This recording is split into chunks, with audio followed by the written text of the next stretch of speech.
Ladies and gentlemen, I'd like to report a trade. We have a trade to announce. Tails. Let's go. How about this trade that just went down? Wow. Okay, so the rumor's true. Okay, we just traded you. Okay, we traded you to the Indianapolis Colts. All right. So, you okay? Nah, I want to call my grandmother. You can call your grandmother. Okay, this hasn't hit the papers or anything like that. Okay, well, why don't we do a little business first? Okay, before you call grandma. Okay. Welcome back in, everybody, to another edition of the Dynasty Trade Show. Thank you so much for joining us. If you haven't checked out, we had a pretty big announcement video in a relatively recent, just a few days ago. By the time you view this, it'll probably be about 6 days. But go check that out. Huge announcement as far as the giveaways going when we hit 1K. At the pace we're going, man, could be next month, could be by Christmas. I don't know. I don't know, but it's going to happen. It's going to happen because you guys are an incredible community. Adam, man, see you rocking the Josh Jacobs jersey on this one. Yeah, man. I had to go see and dig out some new jerseys. If you've been watching the stream for our channel for a little while, you know my jersey selection's been pretty rough here. Kyle Pitts, DeAndre Swift, Cam Akers. You never even got to see me rock my Trey Lance. He got hurt before that. So I had to go see who I still had that was alive, man, and none other than Josh Jacobs after a huge week. So I think we may even have a Josh Jacobs deal here, Mike. He'd be interested to see what the price of acquisition is on Josh Jacobs after a huge week. Well, let's stop messing around. Let's get right into these. Let's stop pussyfooting around. And you know what, Mike? What we always have to do, you know the drill by now. We have to start off with you or myself, and guess what, man? We got the big Grizzly McNutted starting us off, man. You see it on the screen here. Talk to us, man. We got Zach Wilson acquired for Harrison Bryant and a 23-second. Talk to us a little about the league, and then obviously why you did it. What's in it for you? What you see? So this just comes down to I was having a conversation when I made this trade. So I had a conversation for a long time about Zach Wilson with Ray, like just talking it out with Ray in voice chat, along with some of the other patrons of Destination Devy. And I think we all know that Zach Wilson is probably a buy just because you see all the memes out there about him, all the hate going out. I didn't think it was this bad, though. I was pulling up Adico's Trade Finder, and I'm talking to Ray like, yo, man, he's going for like 2/3, a 25-second, Kate Otten. Like, these are the deals going on recently. It's crazy, for Zach man. Wilson. I know he's been bad, and I know it's it's very uncertain in the future, but we're talking about a quarterback with draft capital still. Yes, number 2 overall pick in his second year. Like, he's going to get another shot. Whether it's with the Jets or another team, doesn't matter. In 2023, he's starting somewhere, period. Mm-hmm. And the report that came out today was like, when he's ready, he's going to start again for us this year. And it's just like, all right, this is exactly what everyone else should know. He has talent. You can't deny it. He's got an arm. He can throw the ball. He's got a fucking cannon. He just makes bad decisions. And the defenses he was playing that led up to him being benched, like most quarterbacks are going to struggle against those. You know, it's New England twice. It's Denver. It's Buffalo. Mike White comes in, plays one of the worst defenses in the NFL, and the Chicago Bears tears it up, and everyone's like, see, we told you. Like, come on, man. You don't think Zach Wilson could have done that too? So I like him because he's going to start. And in Superflex, he's going to have value. And if this is all it costs me, it's Harrison Bryant. So it's a whatever. I mean, this is David Njoku's team. How long are we going to wait for the Harrison Bryant thing? Like, it's not going to happen. It's not going to happen on the Browns, at least. And this is a late second. Like, this is a playoff second. I'm out of the running. I'm not buying a quarterback right to compete this year. I'm just looking to stack assets heading into next year. Right. And if I can get a super flex quarterback who's going to be a starter for a late second and a toss in a turd like Harrison Bryant, by all means. Like, I'm going to make that move 100 times out of 100, man. Yeah. Now, let me ask you, not that it matters here for me, but just for everyone watching, listening, what is the settings? Is this best ball lineup, just for the sake Lineup of argument? league. Okay. Lineup league. Yep. So in lineup even more so, like in best ball, with Watson coming back, I could make the case of Harrison Bryant just as somebody that's going to be on your roster. I mean, that nothing more than that. Like in lineup, forget about it. Like I don't even I don't even think in best ball you're gonna ever have him happen. But maybe with Watson, as the offense gets an uptick, he gets a touchdown or something. He's a turd that makes your lineup 1 week. Lineup, you can have my Harrison Bryant. This is literally a late second and 23 then for your Zach Wilson share. Here's the thing. Late seconds are nice. I mean, the class is good. We're starting to see already, before the draft's even happening, that 23 maybe isn't quite as rosy as we had been taught to believe for 2 years. It's going to be a good class, yes. Do I want seconds? Yes. Am I worried about Zach Wilson? Absolutely. But this worried? Mike, what is the risk here? I mean, in a late second, you may land one of these running backs or maybe a receiver that can matter for your lineup someday. But odds are still not great for that. Like when we look at early thirds, even late seconds, odds aren't great if you press the button. You're talking straight up for a quarterback. Yeah, Zach Wilson's odds probably don't look the best, but the Jets are actually 7-4 despite all this. They're not going to have a high pick. They may go into the retread market, but Zach Wilson's going to get another shot to start as a Jet playing quarterback, and if it's not there, he will get a chance. Someone's going to give the kid a chance. I mean, he has a lot of growing up to do. He has a lot of maturing to do, but talent's still there. And at this price, what's really not to like, honestly, for me? I mean, other than you may just completely want out of Zach Wilson, and this is clearly showing that because of the price of acquisition. There's a giant list of quarterbacks that I want to acquire for this price or worse. And I would say, Adam, all of them, except for Zach Wilson, don't have this kind of pedigree, right? They weren't the number 2 pick. They aren't in their second year. Going through those early struggles. Like a lot of Josh Allen looked fucking horrible through 2 years. Yep. Made some absolutely atrocious plays. You just got to give him time.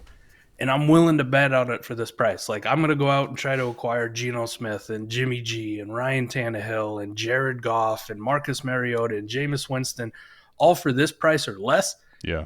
And none of those dudes hold half the tools Zach Wilson does. So, like, this is a pure upside play. If I miss out, oh well.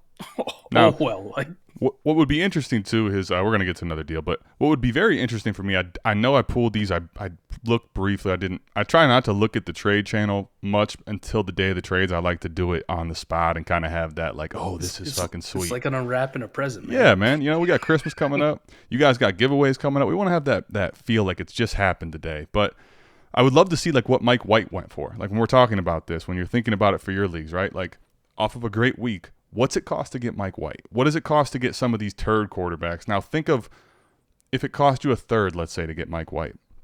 The difference in cost of acquisition from Mike White, who's coming off of a great game for him and has clearly uncertain future and has no one has investment in him to keep him around. Whereas Zach Wilson, I know it's bad, but the GM still's there. They still probably want to give this kid a chance, although it's going to take a lot of trust earning. So you're talking a difference maybe in, I don't know, a handful of picks from the third round to the second round where you're getting him here. So just to give you an idea of what the quarterback market is and why it's important to buy some of these quarterbacks even when they're very depressed in value. So yes, sir. All right. Speaking of Josh Jacobs, man, 7 coat rings, deal 2. Let's go. Honestly, I had a feeling he'd be on here somewhere, but I didn't know who would have it. And of course, it's 7 goat rings. Let's take a look at this deal here. So I just saved what the trade is. 12-team, full PPR, Superflex. He's 5-6. He could still make the playoffs, but needs to win out and needs a little bit of help. And this is a late first he's acquiring. So he's getting Josh Jacobs, Garrett Wilson, a 23 second that we don't know, a late 23 first, and he's sending away Tyreek Hill, Brian Robinson, your boy, and a 23 third, Mike. I'll let you kick it off, and I'll touch on it too. All right, let me start with this, man. For you, Garrett Wilson, even if you put aside his love and what he did this last week and all that stuff, right? If I were to tell you, Adam, you can tear down on a middling contender, possibly contender, but anyway, you're still looking towards the future. You get to go off Tyreek Hill and you get Garrett Wilson in a first. You in for that? Yeah. Yeah. Like, let me get off the older guy. The way we Dynasty, and I mean, we'll get to this in AMA, which we're going to do right after this at where guys go. If I can get youth and I can get especially when you look at Garrett Wilson, right? He's coming off of a great game last week, speaking of Mike White, speaking of Zach Wilson. He's played with Zach Wilson, who's been terrible, and he just had a great game. He's having a really good rookie season. So he is value insulated, like literally outside of injury. And even then, Garrett Wilson has value insulation, and he's youthful. So that it's not going anywhere. I know that value is going nowhere. Same thing with the pick. So when I can get off of a guy like Tyreek Hill, listen, Tyreek Hill's warp is awesome. He may very well win you a fantasy championship this year if you have him. But Garrett Wilson's providing you really good points at the same time. And I get a 23 first. I'm de-risking. I'm getting younger. And, I mean, what's not to like there? Okay. Now, if you look at the second and the third, that's easy. I mean, it's easy. I don't care. 212 or 301, I still want the one pick. Yeah. Now, if I told you for this year and for next year, like think about going into next year, who would you rather roster, Josh Jacobs or Brian Robinson? Literally, I think I would rather roster Josh Jacobs than B-Rob anywhere. Rebuild, contender. There you go. Doesn't matter to me. I know Josh Jacobs is uncertain in the future, but he still has first-round draft capital. He's showing awesome right now. Even on a rebuilder, I would take him for B-Rob with the intention of flipping. I mean, we look at Josh Jacobs and we think it feels like he's been in the league for 17 years and he's 24. And yes, his 5th-year option got declined. Yep. And that was a lot of concern. And people have always hated Josh Jacobs. Well, what does he do? He just produces. Whether it's in Vegas next year or some other team he signs with in free agency, it doesn't matter. Josh Jacobs is going to a team and being the lead back, right? And unquestioned lead back on that team. Brian Robinson is always going to have Antonio Gibson for next year unless they trade his ass. And even then, granted, he had a great game. And I saw in the comments of the recap that I wasn't present for because I got called into work, but Mike purposely missed out because Brian Robinson had a good game. You guys got me. I mean, you couldn't set the timing up any fucking better, right? After Gibson had the week before where he took the load, and you're like, all right, maybe B-Rob's dead. Sure as hell the next week Riverboat Ron switches it up on us. But I'm sorry, go ahead. Even coming off of that game, man, I'm still not a B-Rob guy. I don't believe in him. He just looks slow and gross, and I just don't like him. Like, there's no way in hell I would trade my Jacobs for Brian Robinson. No. Doesn't matter. I wouldn't draft Brian Robinson before Jacobs. No. Like you said, doesn't matter the format, rebuild, contender, whatever. Like, if this is my option, I'm good, man. Give me Jacobs all day. Even if you think that Garrett Wilson in the first isn't quite enough to come off Tyreek because he is fantastic in his own right, I think every other part of the deal, man, makes up for it tenfold. Like, I look at it as a slam dunk, but even if it's close for some people, I still think those other pieces of it make this just like typical 7 goat rings. Typical 7 goat rings getting stuff done. Now here's let me give you a crazy thing on Josh Jacobs. All right, before I get into all the dynamics of the trade here, which it's 7 goat rings, so we should probably just move on to somebody else because we know what the hell 7 goat rings. He's out here always. I mean, he's had some close deals, but a lot of times he is finessing people. He's Mr. Finesse, right? Dripping and finesse. But Josh Jacobs, right? Let's talk about this year for a second. Speaking of not having that extension or the no extension certainly, and didn't get the 5th-year option picked up.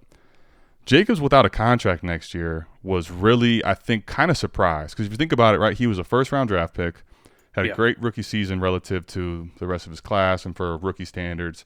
Going into the year prior in startups, he was a first, second-round startup pick, man. And I think the problem is with expectations.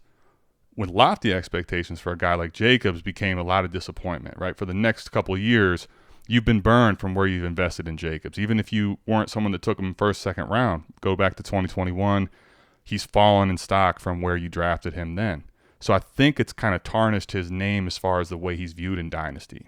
Now he's got no contract moving forward. But here's the thing, right? When he gets to a certain point, I was back in on Jacobs.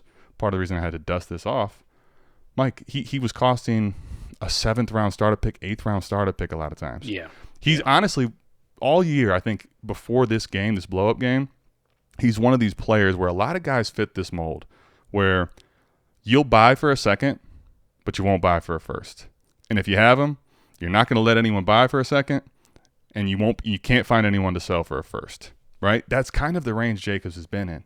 Now, here's the crazy part. Okay, Josh Jacobs is currently leading the NFL in rushing yards. He's at 1159 rushing. This is on a team with 3 wins. Yeah. Now, you probably watched that game. Well, Adam, he ripped off an 86-yard run at the end of the game. Of course. That's okay. Let me show you something. Take 86 away from 1159. He's now at 1,073. Still first in the NFL, ahead of Derrick Henry, Nick Chubb, Saquon Barkley.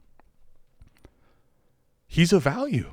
He's no longer a value after this game, I don't think. I've seen the overreactions from Keep Trade Cut.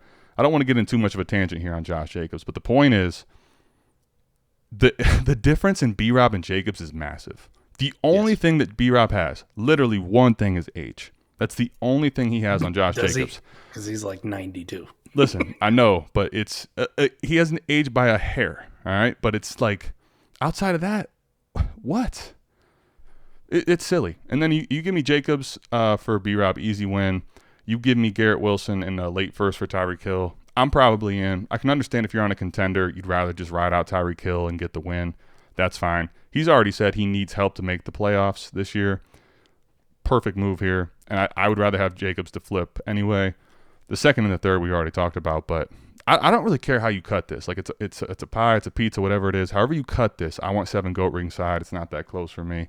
Let's get into some other deals before we get up out of here, Mike, because we don't want to spend the entire trade show talking about 7 goat rings and how he abuses people. So we got a double deal here. This is our boy El Gancito. This is in a 12-team PPR failed contender. I believe it's 1 quarterback. So flip your mind here on the values. But first deal, you are looking at he's getting a 23 first and he's getting a 24 first from the same manager. He's sending away Cortland Sutton and Devontae Smith. And then he is receiving on the bottom side, he is receiving Deshaun Watson and a second and 24 for his Justin Fields. So, Mike, each deal individually and then totality, what do you think? I do still rank. I updated my quarterback rankings. I do have Deshaun Watson ahead of Fields, but just by, razor thin. Pick who you want, man. Pick who you want. So anytime I can trade within the same tier and get anything on top, like I'm good. Like I want the Deshaun Watson side. 100%. I'm 100% with you. In a 1 QB league, though, man, if I look at that top, like in a 1 QB, I would say Cortland Sutton is maybe worth a first. Maybe. Yeah. That might be selling high on Sutton. Smitty sure as fuck is worth a first in a 1 QB league. See, I think that's the thing for this one, right? The bottom one for me is exactly what you said. I'm not going to do much more other than I think they're very close in value. I know Watson has the contract. He's a little older. He doesn't quite have the rushing upside, but I know he's the contract, and I think he's a little more proven. That's why I'd put him ahead of Fields in rankings, probably in a very similar tier. Anytime I'm getting similar valued players that are the same tier for me, you give me the plus, I'm in. Unless it's an egregious age difference thing and my build comes into play. Yeah. When I look at the top, okay, so I think this trade for me is, if you're a failed contender, I understand why you do it. Now, Smith for a first for me, honestly, like in 1 quarterback, I'm not loving that, because when I think about 1 quarterback values, you're probably in, if that's a mid to late pick, you're looking at a similar receiver as Smith. Maybe that gets worse offensive drafted to him. It'll be a worse receiver. It'll be a worse receiver. I mean, it all depends where that pick that lands, right? But when I look at this and I think about where it's being traded for, he's saying he's a failed contender. He's sending him to this Logan Fritz. I'm imagining 23 at minimum is going to be back half, right? It's a playoff team. Yeah. So I think the Smith for a first, probably a slight loss, but I bet you value-wise it makes sense. I think this deal is baked in off the Sutton thing. You're getting off of Sutton's age. Russell Wilson looks terrible, and you're going to a first for him. So, like, I think on a contender, if I had to do this to acquire 2 receivers and this helps me go make my title push, I would do this to get the receivers. And I think on the rebuild side, it's really more about getting off of Sutton than it is about Smith, because honestly, if I could have just traded Sutton straight up for a first, I'd prefer to do that. But if it took putting Smith in for another first to make this deal happen, I can understand it. The one thing I'll say that is a big piece for El Gancito, and I haven't seen his team, or haven't seen it recently at least, if this is one of those contenders that's aged out and you're looking at a push-in team all the way and now you get his 24 pick out there, I like that, because there's a scenario where these guys don't change that for him, and that 24 first and 1 quarterback, if it's early, we know how good that class looks. This could pay dividends in the future if it's something like that. Just with what I know right now, the information I have, I don't like the top part. I absolutely love the bottom part. I would say in a Superflex, the top part becomes a little bit closer for me, and in a Superflex best ball league, there's a very strong argument, no matter where those picks are, where it's just like you could possibly re-roll into some high warp players. Yep. You know, you hit a quarterback late, you hit one of these running backs late, you hit the next Justin Jefferson right with that late pick. I'm good getting off these two dudes for just a couple generic firsts at that point. You know what I mean? In a best ball league, I'm a lot more open to it.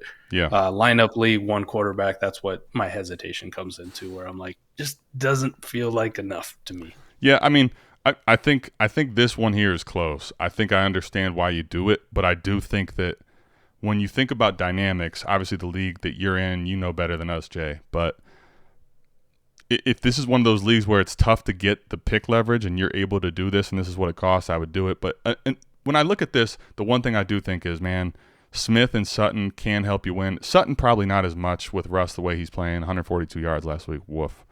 But Sutton and Smith for first, late first, if that's what those are, and one quarterback, I like it for the contending side. And if you're getting Watson and a plus here, though, I love the bottom side for you. I think they both could work out for you, but the top side, definitely not as much as the bottom. Easy there. Our boy Schumer here, Mike. We got a Pat Fryermuth for just Juju Smith-Schuster straight up. So it's Pat Fryermuth for Juju Smith-Schuster straight up. You're looking at a 12-team lineup rebuilding. He has the projected 101 and the 103 right now. How high is the tight end premium? That's what it breaks down to me. So I don't actually have that. I did look, and I didn't see the exact tight end premium. The way I'd look at this is I would go standard tight end premium just for the sake of discussion Half here. point. Yeah, 1.5 to the full PPR. I guess if that was the case, man, getting off Juju for this, like you get a tight end position, Pat Fryermuth's good. I don't know if he's going to be a difference maker at the tight end, which kind of lumps him in with the rest of the turds. Mm-hmm. But Juju's not necessarily a difference maker at the wide receiver either. So Right. Mm-hmm. I do love Juju, man. I think it's pretty fair on both sides, especially if you kind of just factor in the, Juju get the points now off my team, just kind of solidify, and maybe get some production from a tight end position, which probably isn't going to be as steady as Juju, right? It's not going to mess with your pick as much. You do get a nice reset on age, right? You do get the whole value ascension of Pat, where Juju always kind of feels capped, right? Like we know what Juju is. I still love him. I still think he's a value. I still think he's a really good player. But those days of him approaching that upper echelon are over, unless he comes out and rips off 4 straight 200-yard games with Pat Mahomes to end the season. It's not happening, man. I think that last part, what you just touched on, is everything on this deal for me. He's admitted he's rebuilding. He's already got the picks. Pat Fryermuth, I still think, has the youth thing built in. Outside of concussions that scare me for him, I like him. He's not probably a difference maker. He's more of that middling back end, tight end 1 points per game outlook until things change for that team's outlook and what Kenny Pickett does. But Juju, we know what Juju is. He's not getting anything other than older. He's giving you points if you're a contender. And the main thing I look at, Mike, when I look at this deal is Brady Barner went and got himself a Chief. And look at that logo. We call that scouting the helmet. He wanted Juju Smith-Schuster. So I get it, man. You get points off your roster, too. Pat Fryermuth's not helping anybody win right now. We've acknowledged that. You basically lock in your pick wherever it is. You make points off your team. You get younger. You get off of Juju. You go to rebuild. Pat Fryermuth, I think, could be in the next couple of years someone that does offer not elite tight end scoring, but more middling tight end scoring that can help your team if you're built around it correctly. So honestly, I like it for him here. If I'm contending, I don't mind it. You probably want to get off Pat Fryermuth if you have a better tight end. I would have honestly liked to see if I can get something a little north of Juju, but hell, man, he's tied to Patrick Mahomes. He could be someone that helps you in the fantasy playoffs. As much as I'm not a Juju guy, I got to at least admit that. So we got our boy Koopa Troopa here, man. Koopa Troopa is acquiring a 24 first, a 24 third, and a 24 second. So he's getting a 24 first, 24 second, 24 third. He's sending away Keenan Allen and Brandon Aiyuk. This is a rebuild. This gives him 4 firsts in 24 and now 3 seconds in 24. So that's the dynamics of the trade. I do like the leverage play. Like, I do like that. So I Yep. do have to acknowledge that. Am I crazy, though, to say, like, I don't think it's enough? Is this too much Brandon Aiyuk coming through? So this is all going to come down to a couple things. Like, honestly, if I'm rebuilding, like Keenan Allen for a second, you missed your window to sell for a first. Yes. I'm perfectly okay with that. Fine with that part, right? You give me a second and a third for Keenan Allen, I'll just move him. I have to get off. It's gotten scary. You missed your really good window to sell. This comes down to here, Mike, time, value, in the pick. I think this is a perfect example of that. Now, regardless of where this falls, it's already caveated for me where I like what Koopa Troop is doing based on the leverage piece. That's an additional part of the value that is not in the trade. If you remove that, though, for everyone else listening, if you look at it as Brandon Aiyuk for a 24 first, I think we're talking a full year from now plus when the 23 season has concluded, and we're talking going into the 24 first class, there's a chance that pick is worth more than Brandon Aiyuk. There's also a chance that Brandon Aiyuk has solidified himself as a top 15 receiver that's gotten a bag. I think this one is close. I really do. When I talk about time, though, the fact that he's rebuilding, he can afford to get off the points. If I'm a contender and I can move my 24 first and I think there's a chance it's late, Brandon Ayuk's not a bad buy, man. Like, I love what I'm seeing from Brandon Aiyuk. He's someone that is consistently getting targeted in an offense that doesn't have a quarterback pushing it downfield and also has a ton of weapons. I love what I'm seeing out of Brandon Aiyuk this year. I think a lot of it, too, depends on Sam G. Gannon's team. If this is a team I'm willing to bet against, Mike, I'm also all in on sending my Brandon Aiyuk away, even though I love the guy. So that's kind of where I'm at with that one. I don't know if you have anything else to add on it. Nah, this one just hurts my soul, man. I talked about updating my ranks, and I'm finding a good spot for Brandon Aiyuk, and I'm going, damn, man. It just feels like we were just a year early. We were. This third year, the target share, the amount of consistent targets that he's getting, the fact that you pointed out, like, it's a great offense with multiple weapons, but who's the guy who's heavily targeted every game, regardless of game script, regardless of the defense? He's getting the ball. So, Brandon Aiyuk, man. Brandon Aiyuk. You're right, and we were on a year early, but, Mike, the crazy part was the cost came down, and I bought back in. I already had a bunch of shares, and I bought back in. He's one of my highest-owned players in Dynasty, but some of those costs sucked. Some of those costs were awesome. Josh Jacobs, we got a jersey and a thumbnail. Let's go. Josh Jacobs.